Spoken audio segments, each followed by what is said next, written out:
आनंदमयी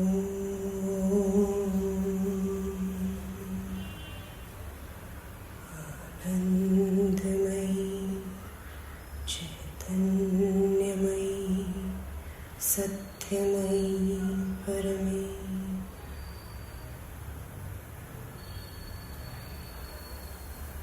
नमस्ते।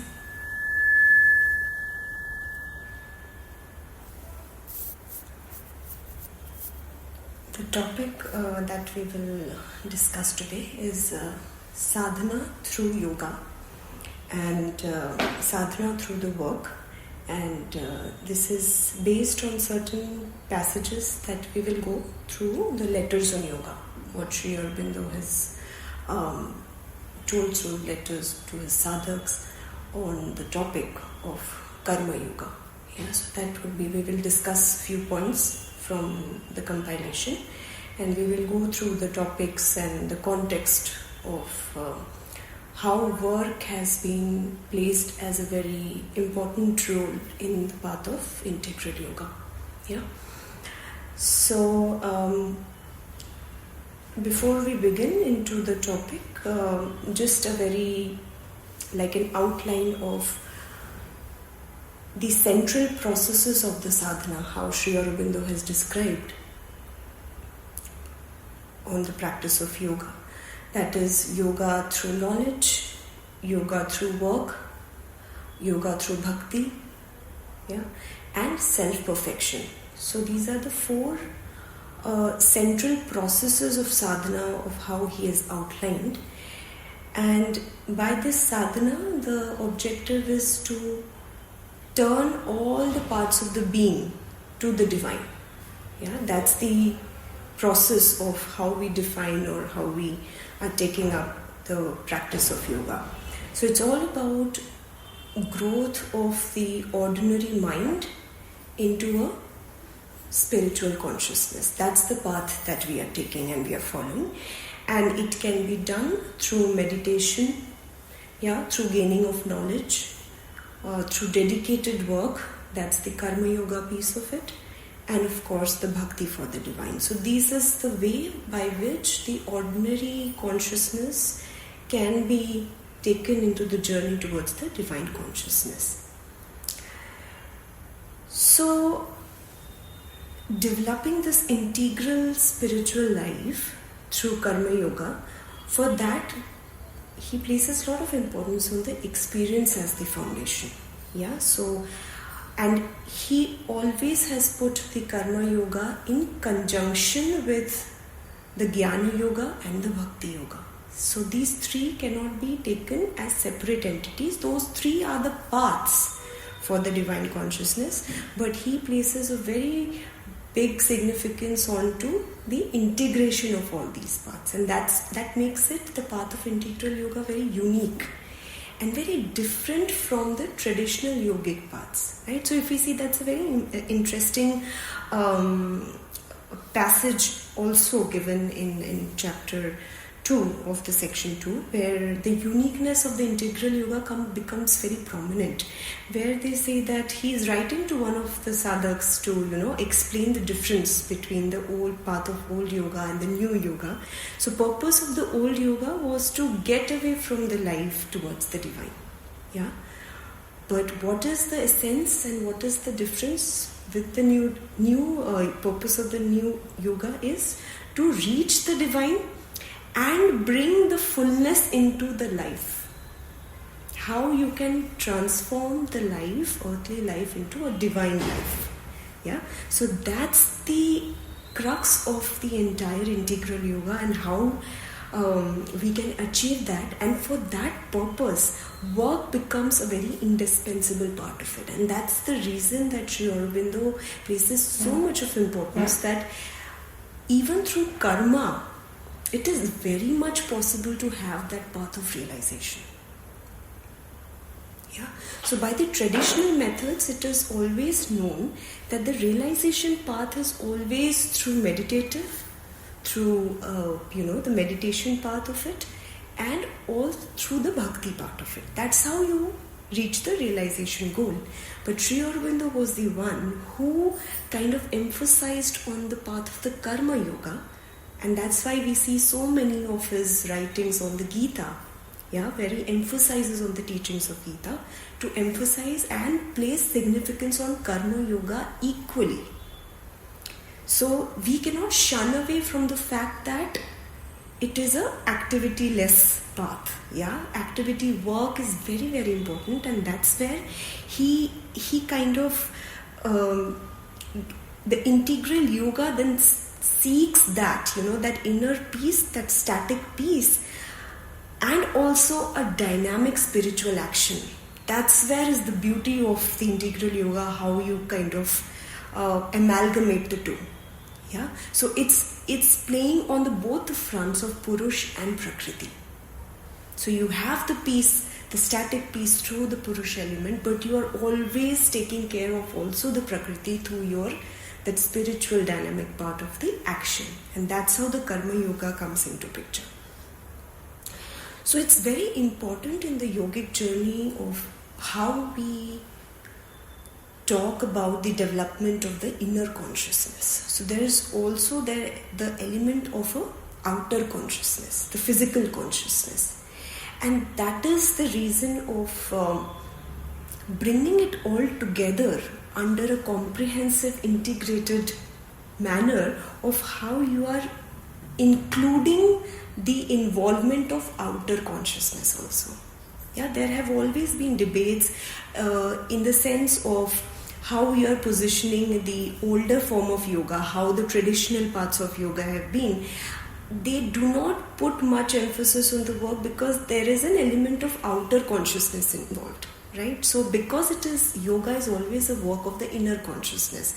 So that dichotomy or the conflict arises that if you are engaging too much in outwardly activities, your work may be hampered. The inner work it may lead to a sort of a conflict. That's where Sri Aurobindo places the importance of the work, that it is not something that's shunning the work that we are doing, but it's how we are doing the work that makes all the difference.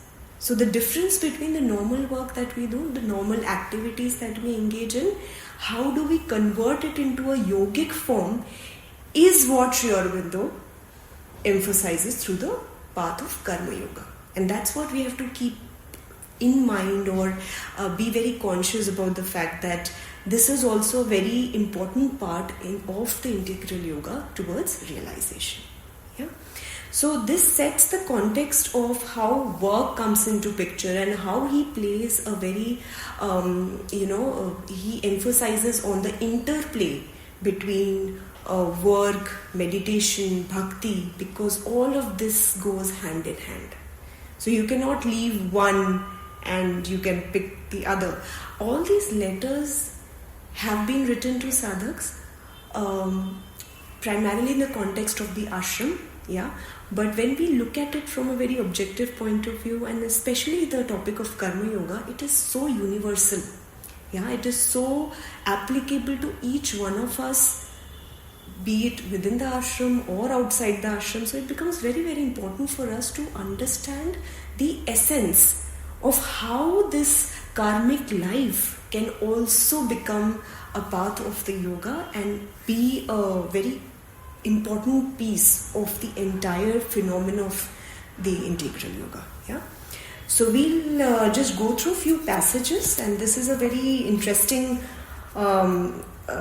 chapter where a very detailed, all those nuggets around the work and what's the significance of it, the Karma Yoga, the yoga of the Gita, which he places a very, a very big importance to that. So, of course, like the chapter starts with the statement that work alone is not the object, work is a means of sadhana. So it's something very fundamental to the concept that just being on this path of sadhana does not mean that you have to abandon your karmic or the duties. So it is very, very important to understand and realize the fact that even your karmic path can be a path of sadhana. Yeah. Without sadhana, the object of yoga cannot be attained. Work itself must be taken as part of sadhana. But naturally, I mean, it's a human tendency also to come up to this question that, okay, but when we are working, our mind is diverted, right? We are not in that zone. So we are always thinking about the work. So here is where the practice of the integral yoga comes into picture, where you have to constantly engage in a certain karmic activity, duty, in that sense of consciousness, tied with the divine consciousness, tied with your inner being. Yeah, though you are working in the external facing environment, but you are always connected with the divine, and that's how you make your karma as your karma yoga. Yeah. So through Gita, it's we know karmanyeva adhikaraste ma phaleshu kadachana. So we have to kind of detach ourselves from the fruits of the karma. What we have a right is only on the action, right? So this is what he emphasizes. He emphasizes a lot on the yoga of the Gita, and that's where the karma yoga comes into picture. So it also means that should we then, be disinterested in work just because there is no reason or no motive attached to it, yeah? So there is very interesting way of looking at it, and he has put in two ways. By disinterested work is usually meant that the work is done for the sake of the work or for the sake of others, yeah? Without asking for any rewards, without asking for any recognition. But in yoga, it means desireless work done for the divine as an offering. That's what it separates a normal karma or a doing into a yogic consciousness works which transforms it. Only because it is the divine's will. So this is a very important phrase which he kind of demarcates between a normal action and what you would call a yogic action. Yeah. So your object is not only to practice yoga for your own internal progress and perfection, but also to do a work for the divine. So these are very key elements which comes as a part of work, as how important it can be in your sadhana. And it does not matter what work you are doing. Yeah, what matters is what is the spirit or what is the consciousness with which you work. So it is the spirit that makes an action yogic and not the action itself. So to do anything for a reward is contrary to the rule of yoga. One must do a thing because it is the right thing to do. Yeah, or else do it for the divine. So usually whatever work that we are doing, there is always a vital tendency or a motive involved where you see things as success or failure, or you can do a certain thing, or something is beyond your capability, some good fortune, bad fortune, things don't work out. Yeah. So but when one takes up the yoga and wishes to consecrate one's life to the divine, the entire motive gets changed to a more psychic or a spiritual motive. And that's where the difference comes, where you are no longer, working with that burden of that result, of what the outcome will be. But you are working in a more free space of mind where it is an offering and you are doing through a divine's will, which is more directed from a psychic point of view. So that's a change in the perception of how you deal, how you do things. Yeah. And that is which will enable the sadhak to work with the same force, but no longer for himself, but for the divine. And that's what makes it a more yogic element into it.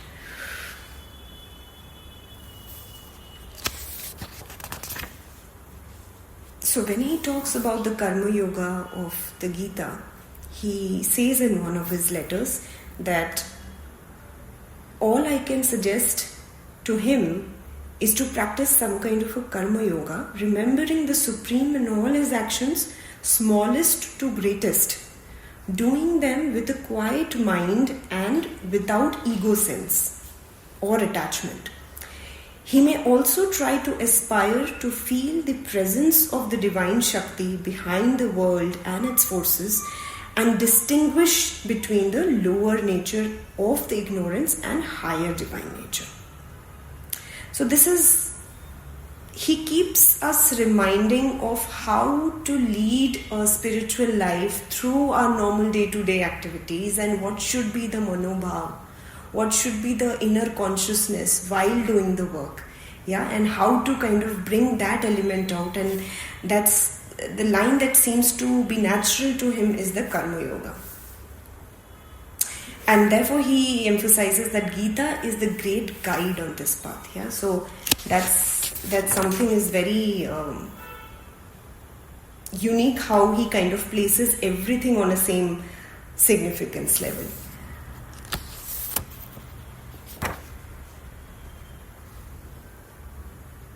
So the Gita's yoga consists in the offering of one's work as a sacrifice to the divine, the conquest of desire, egoless action, bhakti for the divine, and entering into the cosmic consciousness.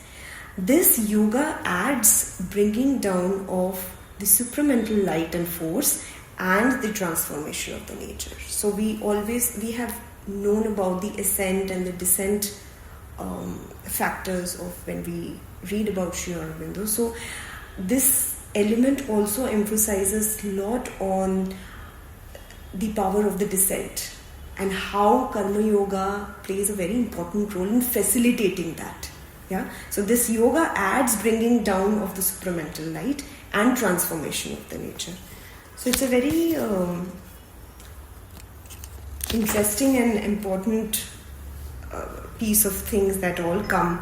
The right attitude in work. As for the work, it is a means of preparation. It can also be a means of growing into the inner consciousness. But then it must be done as an offering to the mother, like we read, that without insisting on the ego.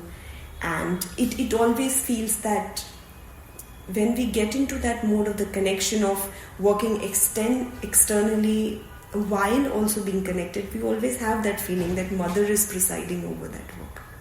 We do get that feeling slowly that it's not us doing it, is mother's force working through us, how the work is getting done. So that is all as we progress on this path of yoga, that this feeling constantly keeps growing, that it's something beyond ourselves that is working through us.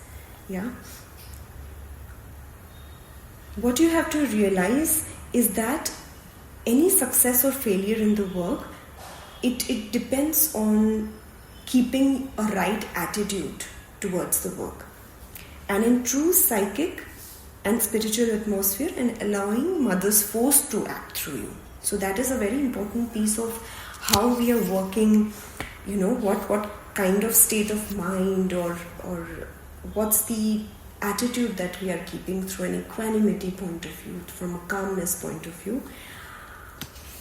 So these are the different elements. There's a very interesting passage on the impersonal worker.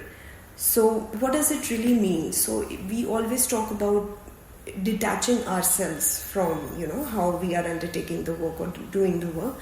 So to be impersonal, generally it is not to be egocentric, not to regard things from the point of view of how they affect oneself, but to see what the things are in themselves. So taking things objectively, to judge impartially, and to do what is demanded by the purpose of things, and not by your own personal point of view. So that is a sort of a impersonal worker that he is outlining. In work, it is to do what is the best for work. Not to regard the work as one's own, but as the mother's. To do it according to rule, discipline, impersonal arrangement, even if conditions are not favorable. So, very nicely written here also of all the difficulties faced in work. So, your difficulty in work is that you regard it too much as your own work. Yeah, and from your personal point of view. So, questions of personal convenience, way of doing things, prestige, the demands of the work take a very big place. So you have to learn to be impersonal. Even in the work world, how much necessary it is for the sadhak. So he plays a very important role on how the temperament has to be without any personal biases. Just looking in the work, how it is to be, what's the right thing to do. So these are all the elements that help us on bringing that consciousness to the forefront.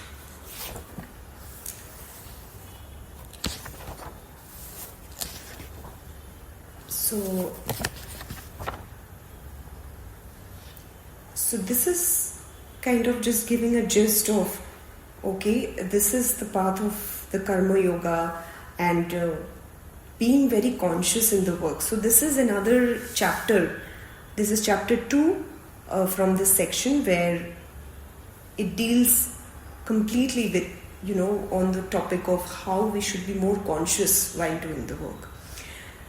So you must learn to act always from within, from your inner being, which is in contact for the divine. And it is probably because at the time of the work, the tendency of the consciousness is to externalize itself. So there is always this tussle. So whenever you are engaging in any work, there's an external aspect to it. So there is sort of a tussle which is quite expected when you are already going into the inner consciousness, but you have to engage externally. How do you manage that? So the pressure grows stronger in order to produce a contrary inward tendency. This produces some tendency to go inside in a way of complete internalization. But what should happen during work is a going inside in a wakeful condition and becoming aware of the psychic within you as you used to do it under pressure while the outer mind does it work. So it's always about how you are constantly being connected with your inner self, how you are trying to develop that psychic being. So irrespective of whatever external engagements you are engaged with, that connection is always there with your psychic. So that makes it challenge free, let's say, or difficulty free. So that conflict will not be there, that I have to kind of be in that outer conscious, but I'm working with the inner conscious. So how do you deal with that tussle? Yeah.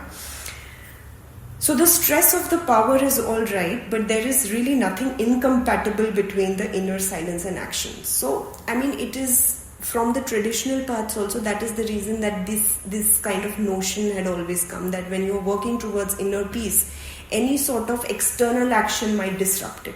So that's why this dichotomy exists, that like karma yoga comes in a very question mark picture. But then that's where Sri Aurobindo emphasizes that the karma has to be done with that internal connection, and that's how you make that yogic transformation for the karma. Yeah. It is perfectly possible to do work in an entire emptiness without any interference or activity of the lower parts of the consciousness. So it's very important on the essence and with what attitude we are working. That's the most critical part of it. Another important thing mentioned here is connection with the internal, trying to establish that connection with the psychic being, and also constantly have that remembrance while working. So remembering the presence in work. So while a lot of letters around the difficulties faced during work, so all the difficulties you describe are quite natural things. It is easy to remember and be conscious when one sits quiet in meditation. So that's what he elaborates. So it's very easy when you are in a meditation phase. It's very easy to concentrate, to remember the divine, to be in that and have that pull for the consciousness. But when it comes to work, the remembrance and consciousness in work have to come by degrees. So it will not come at once. And that is where the practice of the yoga, integral yoga, comes into picture, of how you can consciously try to have that, the remembrance. So it comes in two ways. Yeah. So the first, if one practices remembering the mother and offering the work to her each time one does something, so then it becomes a habit. Then it becomes a part and parcel of when you work. So you always start your work remembering the mother and offering your work to the mother.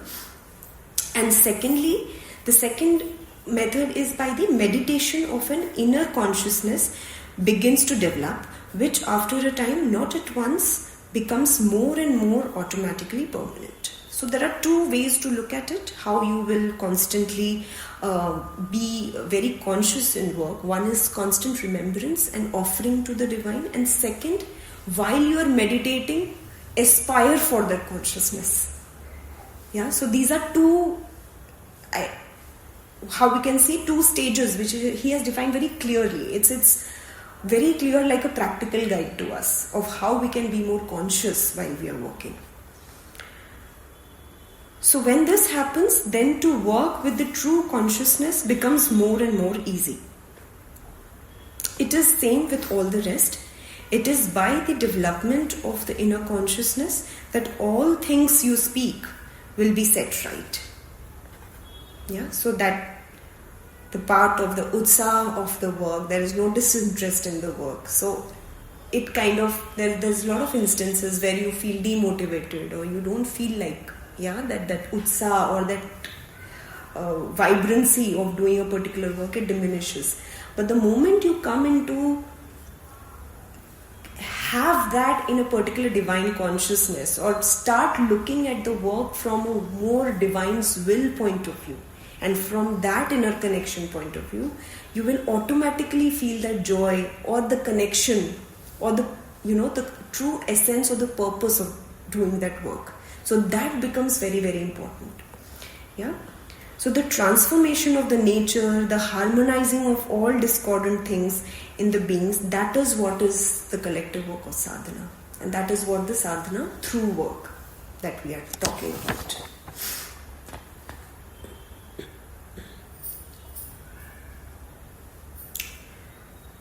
So as you develop in this course of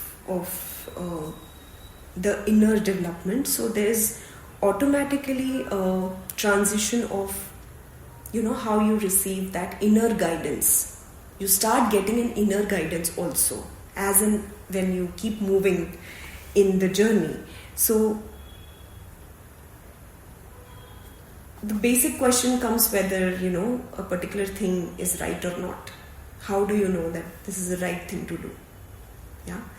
So that is where the inner guidance comes into picture. So if you want that, to be conscious of whether an action is right or not, and if you aspire for it, so it may come in several ways. One is having that sakshi bhav. So you start developing that sense of observer, of you start observing the things, right? You may get the habit of or faculty of watching your movements in such a way that you see the impulse to action coming, and you can see the nature also. So it comes with practice when you start distinguishing the Purush and the Prakriti. So you can see the outer dynamic, and you see with the Sakshi Bhav of how the movements are, going. And the second part of it is a consciousness may come which feels uneasy. So when you are at a certain point of time, you're trying to do a particular, that there's something within you which kind of nudges, that this might not be correct, or this is not a right thing to do. So there's a sense of uneasiness. So that's the consciousness which is kind of triggering you to do that. Something within you which may warn you or stop you when you are going to do the wrong action. So all these elements are coming as part of your inner guidance, and that is constantly being developed more and more the more within you go while engaging in your normal karmic activities. Yeah, so this is a kind of a radar check also that you kind of experience. You will feel yourself. So more and more this feeling will come only, like we saw in the previous passages, how you are looking at the entire thing as a divine's will, how you are offering your work to the divine, and through that, when you feel that it is all being driven and it is not you personally working, but it is through the divine will, automatically those senses also start developing. So the main difficulty for many is to be sure of the right answer.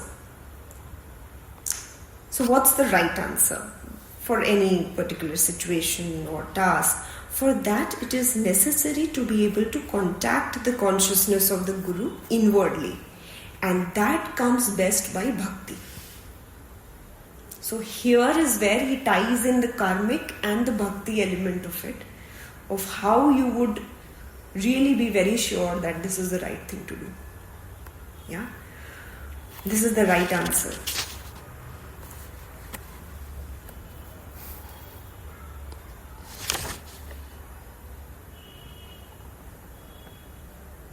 Openness in work. So this is another element of looking at what does it really mean to be open in work. Yeah, openness in work means the same thing as openness in consciousness.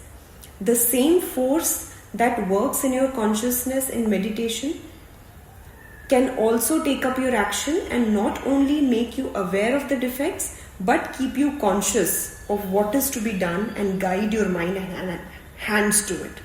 So if you open into your work, you will begin to feel this guidance more and more behind all your activities, and you will be aware of the force of the mother. So it's similar to what you find during meditation, that you are aware of the consciousness. Similar thing happens when you do your work. Yeah. So the openness to work is also with that temperament of opening your consciousness while doing the work, so that the divine grace can act on it, or it's through the divine's will that is being done. So you will slowly start to begin to feel this guidance.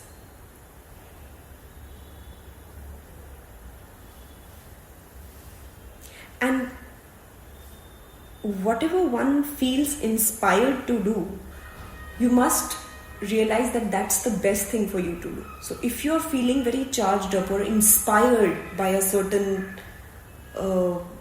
activity, it charges you up. It's a right thing for you. You are inspired by that work, to do that work. Yeah, there's some element which kind of triggers you. Yeah, so knowing the divine will. So there is a consciousness other than the mind and the vital. The true will that belongs to the consciousness. So when the mind is pure and the psychic is prominent, then one feels the divine will and what is against it. So it's more and more of the inner work that you progress. You'll slowly start to realize that often. Yeah.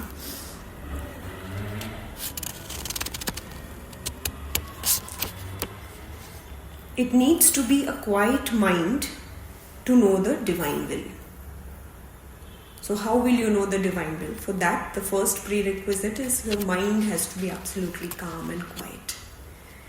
You will get to know how things should work, what's the right thing to do, whether I should go ahead or not. For that, that's how he places very big importance on equanimity, equality, samatha. Yeah. So once the mental silence is attained, then in that mental thoughts can be replaced by some vision or intuition regarding the work.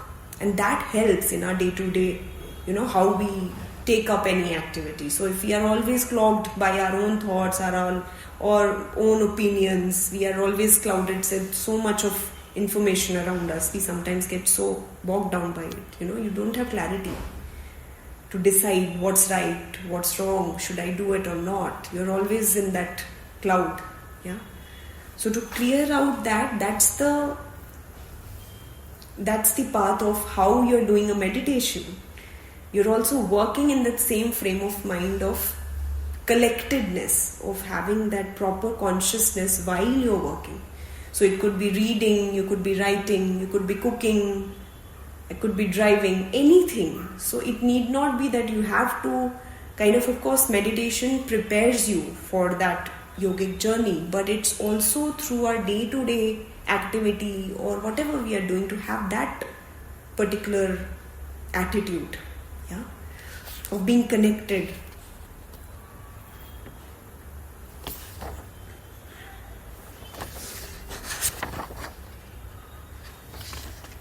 So the very interesting and very elaborative passages of entire section is beautifully divided into all these different chapters. And letters on yoga section 2.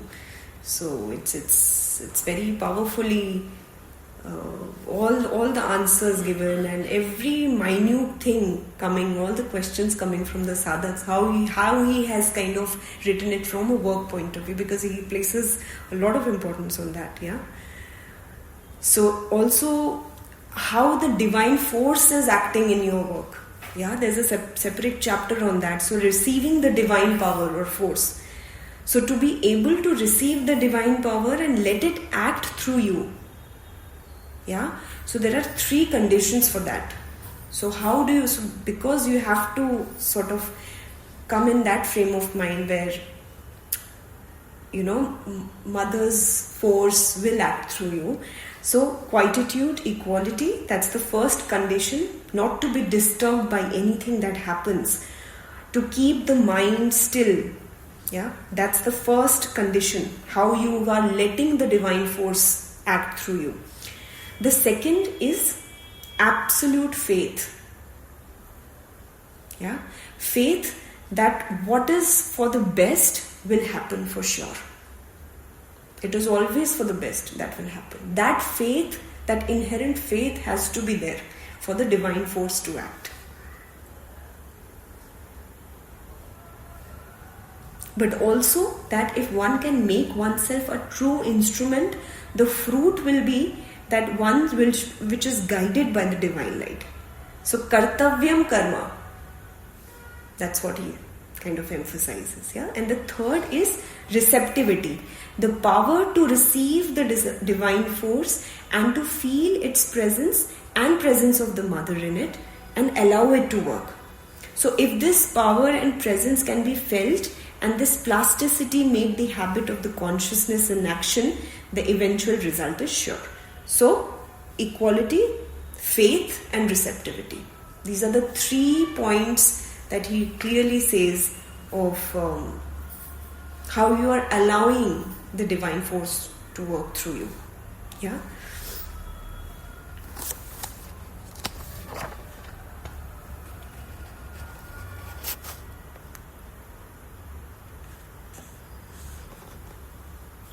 So when you have opened yourself to a higher force, when you have made yourself a channel, it is quite natural that the force should flow and act in the way that it is wanted.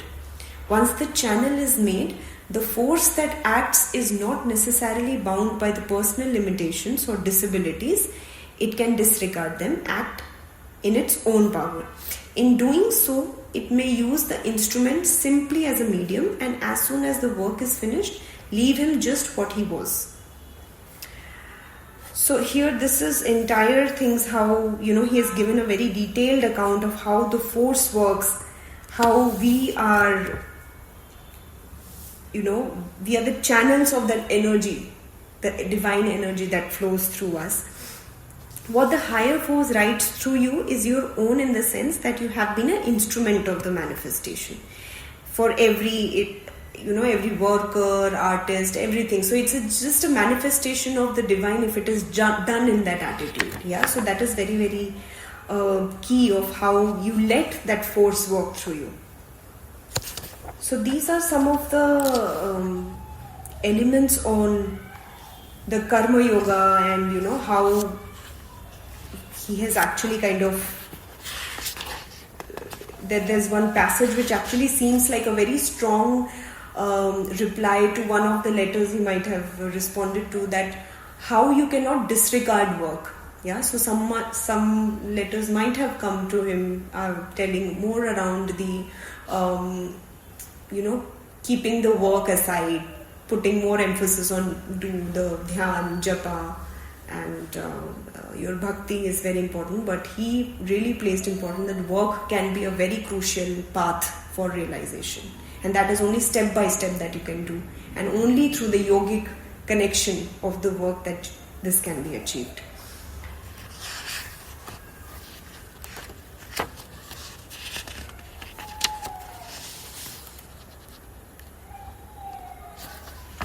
This part we had covered, and yes, this is a very important piece of where he says again the significance. So to keep up the work helps to keep the balance between the internal experience and the external development. Otherwise, one-sidedness and want of measure and balance may develop. Moreover, it is necessary to keep the sadhana of work for the divine, because in the end that enables the sadhak to bring out the inner progress into the external nature and life, and helps the integrality of the sadhana. Yeah, so this is what he has been a very big proponent of, how you can integrate. It's not just about you realizing the divine, but having the divine into this earthly life, into the matter. So this is very important to keep that balance, and that is where the Karma Yoga forms a very integral part with the Bhakti Yoga and the Jnana Yoga. Yeah, without Karma Yoga, it is not at all possible of how that descent. There has to be a dynamic spiritual action, what he says. So it's a very crucial part of the integral yoga. So that is what it helps to bring out that integration and to help that balance of the inner progress with the external nature. Yeah.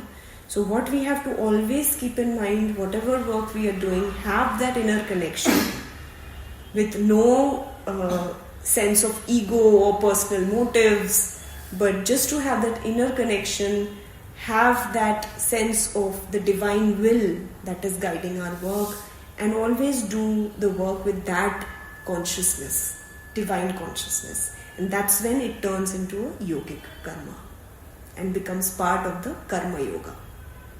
Yeah.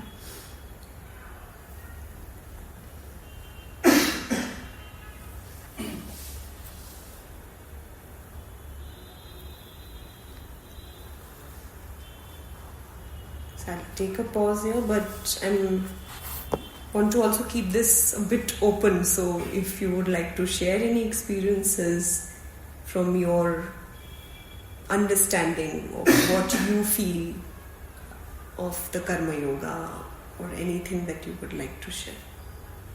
It's open while we are discussing, because it's a very, I think it's a very uniquely placed in a schematic of the entire yogic process, right? Nobody talks so much strongly about Karma Yoga as Aurobindo has done. So you can just, what is your feeling about how you see it?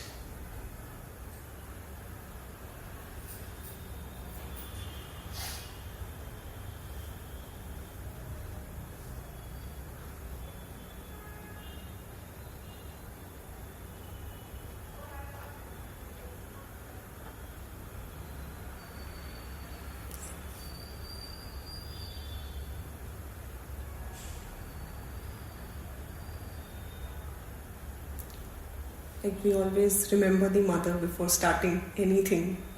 We offer her. That's the first step. Like what we do, yeah. So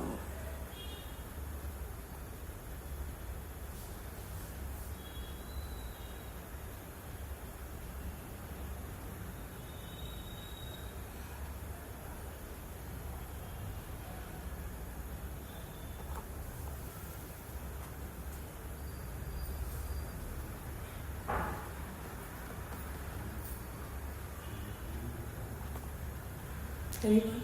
You're saying something?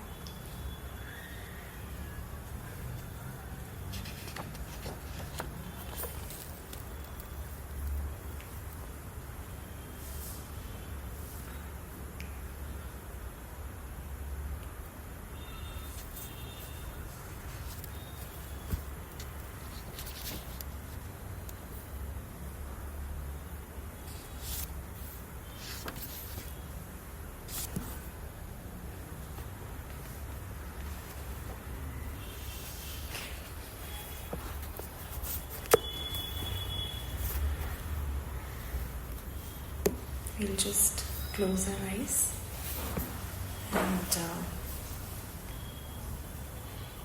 just concentrate the name of the Mother and Sri Aurobindo.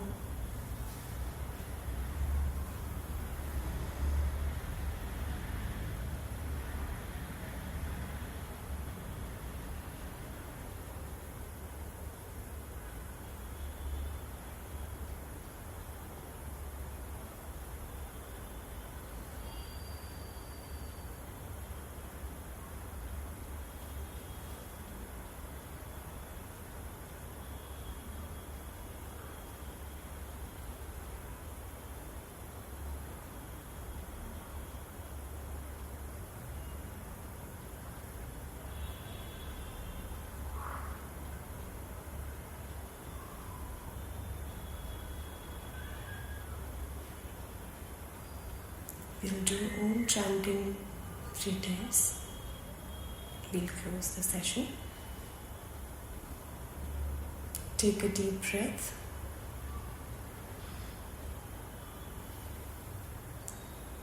Om.